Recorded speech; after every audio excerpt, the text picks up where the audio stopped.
My name is Jimmy. I was a tenant at Rose House for about 11 months. I moved in on the 28th of August in 2018, and I moved out officially on the 2nd of August in 2019. And I can say with confidence that I personally really enjoyed my stay at Rose House. I can't speak for everybody who's coming through, obviously, but I love having been there and met all the people I did. I really love the area, and I think it's a really neat and good place for people who are first moving to LA to get a start, because that was my situation. I was moving to LA. My sister said, "Hey, you need to get out of mom and dad's house. Come to LA with me and figure something out. We'll work it out." So that's what I did. I came across Rose House on Craigslist, and I thought the high volume of roommates was actually really appealing, because I knew that as a younger person, I'm only 20 years old, that I wouldn't be able to go to many social functions, and I thought that being in a place with a lot of people would be really good for me to network and to meet a lot of people, where I otherwise couldn't, right?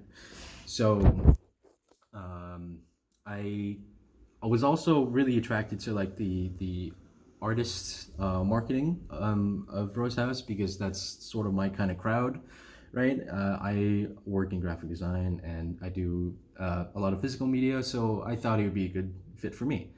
That said, that's not the only types of people who live there. It's not all like hippy dippy gypsy types of folks who spray essential oils everywhere. It's a whole mix of people come to LA, and a whole different mix of people come to live at Rose House. But in particular, the kinds of folks that Rose House attracts are more artistically minded people, and I think that was really good for me. Um, I did indeed network with a lot of people, and I've made a couple of lifelong friends living at Rose House. I went on a road trip from LA to Brooklyn with a guy that I had met there, and a different roommate was moving back to my hometown, so him and I road tripped from LA to where I used to live in Tucson.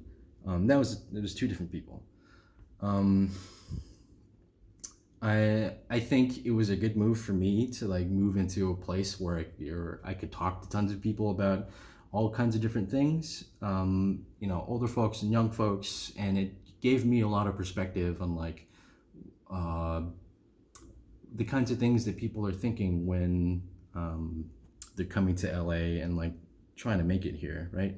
Because as a young person with rose tinted glasses and starry eyes, I really had no idea what I was getting myself into yet, and it was a really nice and comfortable place for me to ease in and gain a lot of perspective on other people and how they figured it out, and shedding light on my path and figuring that out for myself. Um, uh, I really liked location and Highland Park. Highland Park being a more artsy neighborhood nowadays in the last 10 years, it was a good fit, for me too, because it was a really familiar setting. The street that Rose House is located along Fig is really similar to where I used to live. So it was really nice and comforting to be in a similar situation. Um, that said, I've mentioned a lot that there's a lot of roommates there, and that's true. There's about 20 to 25 people living in Rose House at any given time. And for me, that's totally fine, because I have a fairly high tolerance for my personal space and on that sort of thing. I don't really mind sharing space with that many people. But if you do, then all the normal problems of having roommates, living with four people, apply, except you scale it up to 20 to 24 people. So if that's something that you have problems with, you have certain boundaries about your space that you need to have respected, then maybe Rose House could be maybe isn't a good fit for someone like you, and that's totally fine. Um, if you do have a higher tolerance for that sort of thing, then I think Rose House is really, really comfortable because of the amenities and the acknowledgement that because there's such a high volume of people in this space, that compromises need to be made, and everyone gets it, because if you don't, then life gets really, really hard, and like it spreads to people, and everyone's like, okay, like we need to figure this out. We got to be adults about this. We can't, have that one problem roommate. Like we all of us need to get on board. And there's a real sense of camaraderie in that sense because of how many people are living there. And if there's a couple of problem people who come in, then it needs to be ironed out immediately, or everything goes to the apes, right? Because everyone like acknowledges that, and there's like a really robust like sense of community, I feel, in Rose House. At least that's how I felt when I was there.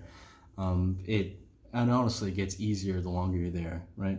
You have all sorts of folks who come in particular artsy kinds of folks. So if those are kinds of people, then you're gonna fit right in, and really integrate with the community. But it's there. I've seen plenty of people who've come and stay for a month, and they're totally fine. Lots of folks who like show up once every couple of weeks, and you don't really see a lot of them. There's those too. Yeah, and I for the last like 6 to 8 months, there's been nothing but really pleasant folk who's been coming in through the house. People come and go for all sorts of different reasons, and like for the majority of time that I've been there, I've really liked and hung out with a lot of people who have come and gone. The house is located in fairly close to a train station, so if you're someone who needs to take public transportation to get to, say, downtown, for instance, to Pershing Square, there's a train that's maybe a 10-15 minute walk that'll take you right to Pershing Square. So it's fairly convenient being in Highland Park, in a fairly, like, it's a little bit centralized for the East LA area. If you're going to Pasadena, there's a line that goes there. If you're going to downtown, there's a line that goes to Pershing Square, etc. If you have a car, it's not too far from places like Hollywood, from Koreatown, from downtown is only about 15 minutes. Pasadena is only about 20 minutes. Glendale is about 20 minutes. So it's located in a fairly nice location. I have a car, and I never had a problem commuting to work or to school or to going to like some event somewhere downtown. It's always been like a nice between 10 to a maximum of 25 to 30 minutes.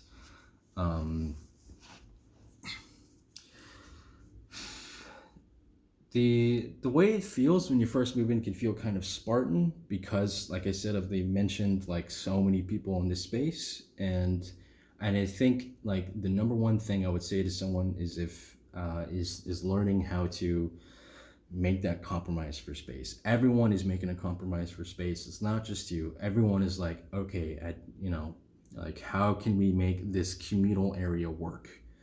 And for someone who's there and struggling to make sense of that, that will be the biggest obstacle. I feel is feeling that sense of community, right?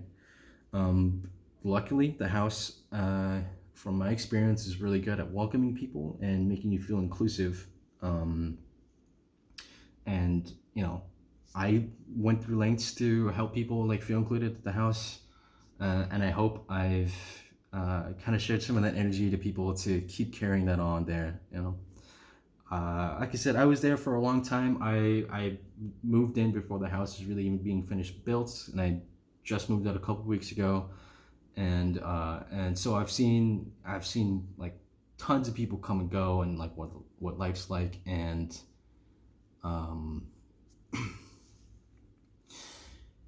fuck, I lost it there. What is this?